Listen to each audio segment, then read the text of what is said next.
They've mastered the game and are ready to share the knowledge. Chiefmate, let us guide you.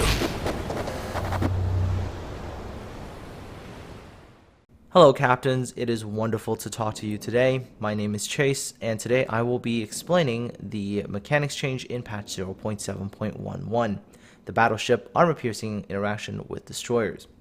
For those of you who don't know me, I am an official World of Warships community contributor for the North American server, and the creator of the Captain's Academy series on YouTube, which explains many World of Warships mechanics. Now, the reason Wargaming needed to address Battleship AP versus destroyers is because they didn't want this happening anymore, where a single battleship armor-piercing salvo fired at a destroyer, landing only a few shells, takes off more than half the HP of the destroyer. So, in patch 0.7.11, the following changes is going to occur.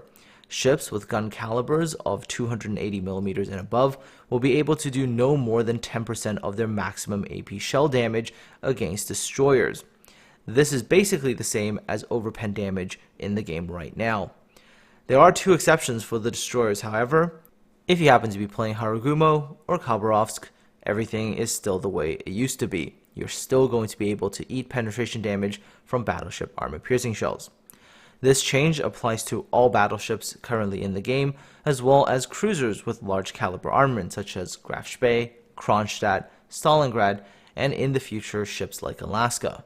This particular change does not affect the majority of heavy cruisers in the game with the 203mm guns, nor light cruisers with their 152mm guns. This also doesn't affect destroyers that decide to use armor piercing against their peers. So how does this affect battleship players? And I'm pretty sure these are some of the questions you have. So do BBs now have to change ammo when they see destroyers? When should battleships load high explosive? Is expert loader an essential skill now? And what else should BB players be aware of? To answer the first question, do you have to immediately change ammo to high explosive the minute you see a destroyer? The answer is no. Battleship armor-piercing shells, even if they only do overpen, which is 10%, can still chunk a destroyer for a good amount of HP.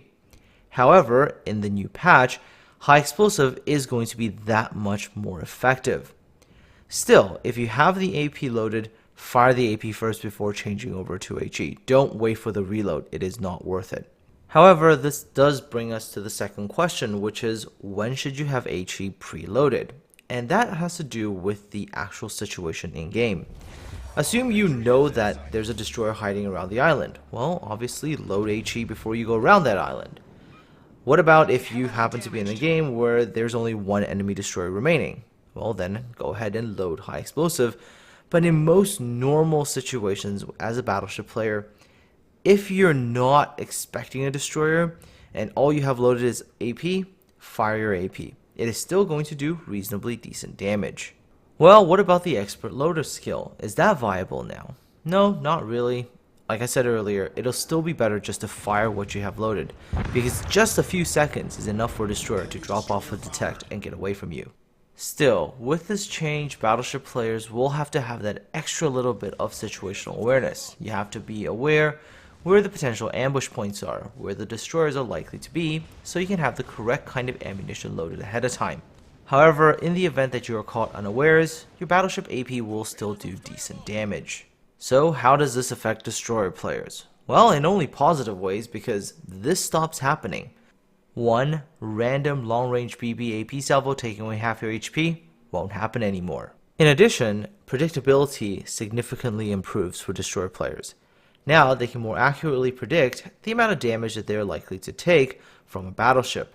This allows them to calculate if certain risky plays is going to be viable or not. Because they can say, hey, look, this amount of HP I have, that's what the battleship can do.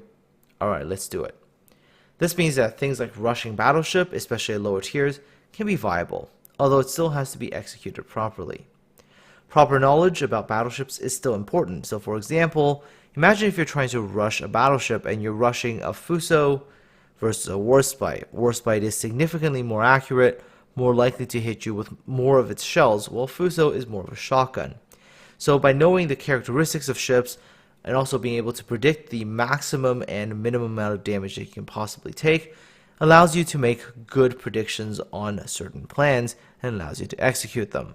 Anyways, captains, I hope this video has been helpful to all of you. Hope you enjoy patch 0.7.11, and this is Chase, signing off.